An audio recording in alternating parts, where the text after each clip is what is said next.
like many women in my personal situation, I've lived with an unbelievable amount of shame my entire life, at least 5 decades of my life. That shame came from being one of those girls who went away in the 60s and then coming back and finding I was pregnant a second time. I was so horrified that I could have let this happen again that I just couldn't tell anybody about it. It just wouldn't cross my lips to say it out loud. Now, did I know I was pregnant? Yeah, I knew I was pregnant. And I kept thinking, day to day, something would come to me. There would be some way to resolve this situation. But the way it resolved itself was that I delivered my son alone in the bathroom. I've always identified with Rosemary Woods, who was Nixon's secretary. She was held responsible for that 18.5-minute gap in the tape, which would have incriminated Nixon, as if he weren't already.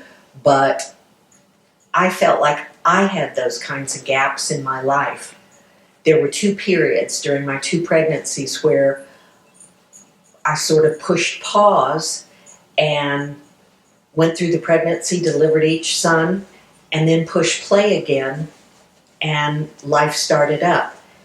Those 2 periods became encapsulated, hidden away as far as I could get them. They came up all the time within me, but I always would just push them back.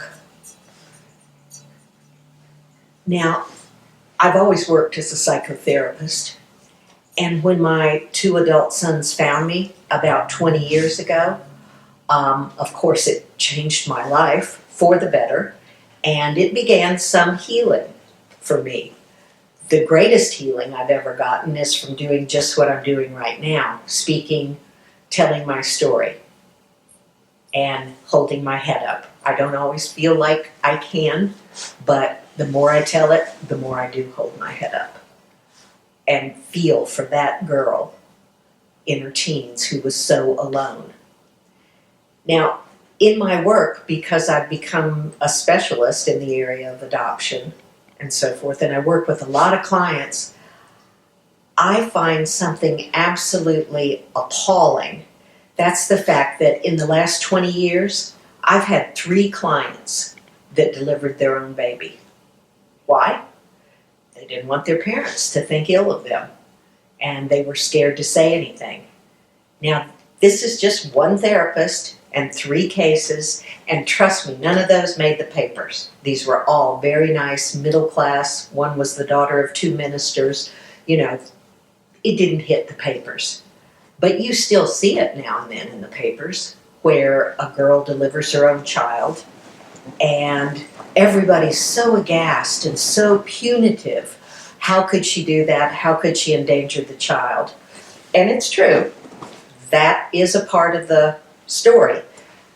But I read about a woman just last year who delivered her own baby. Family didn't know she was pregnant. After she delivered the child, she began to hemorrhage, so she did call her family, and they took her to the hospital. This kid stepped up to the plate. She went ahead a month or 2 later and graduated from high school. She was raising her daughter. When about 6 months later she got arrested, was charged with a felony for endangering her infant by delivering it herself. That's what appalls me so. What is going on that society is still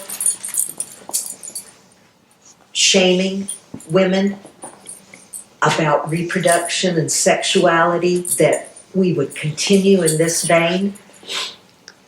It may not be a lot of women, but I think it's more than you all would ever suspect.